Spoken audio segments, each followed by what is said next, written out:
In a quiet corner of the world, where dust motes danced in sunbeams, a story waited patiently to be opened. For Elara, that story was bound in leather and smelled of forgotten magic and ancient promises.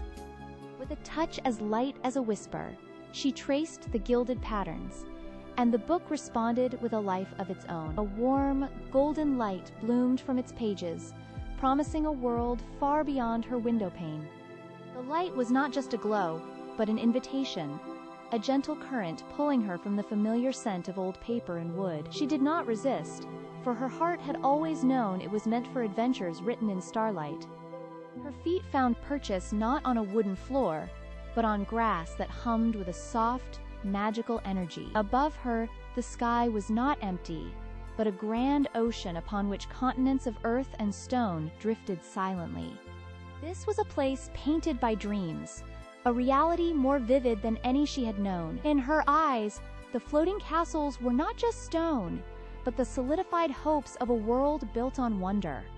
A whisper on the wind, a tug from an unseen thread urged her forward. Before her, a path of sparkling motes began to form, a celestial breadcrumb trail leading from the known into the heart of the mystery.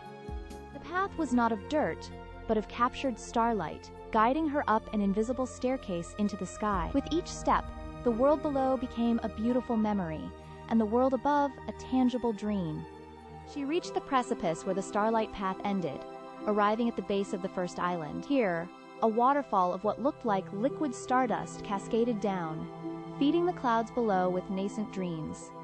To climb a waterfall of stars seems an impossible task, yet the world of the book thought differently. A giant, iridescent leaf from a sky tree detached itself, floating down to her like a gentle, living fairy. She stepped aboard her curious vessel, and it carried her upward, through the glittering curtain of light. Landing softly on the island's surface, she found herself in a forest where the trees were made of crystal, and sang with a soft, chiming hum. Amidst the constant, gentle music of the crystal trees, a different sound reached her ears. It was a tiny, mournful whimper, a note of sadness in a symphony of light. Her heart, ever attuned to the small and the lost, followed the sound. It led her deeper into the prismatic woods, past singing streams and flowers that bloomed and faded with every chime of the crystals.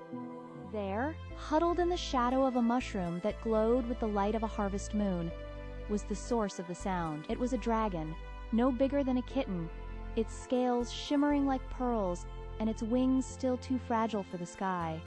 The little creature was the embodiment of lonely splendor, a jewel lost in a forest of gems. It shivered, not from cold, but from a fear so profound it seemed to make the very air around it tremble. Elara's movements became slow and deliberate, a silent promise not to harm. She extended her hand, not to take, but to offer a space for trust to land. The dragon's large, sapphire eyes lifted to meet hers, holding a universe of sorrow within them. In that shared gaze, a silent conversation passed between the lost child and the child from another world. Remembering a gift from the meadow below, she retrieved a single, glowing berry from a small fold in her dress. It was a small offering, a taste of the world's sweetness to counter its bitterness. Slowly, the tiny dragon uncurled, its fear overcome by a stronger need. It took the glowing fruit with a delicate nudge, and in that moment, a bridge of trust was built between them.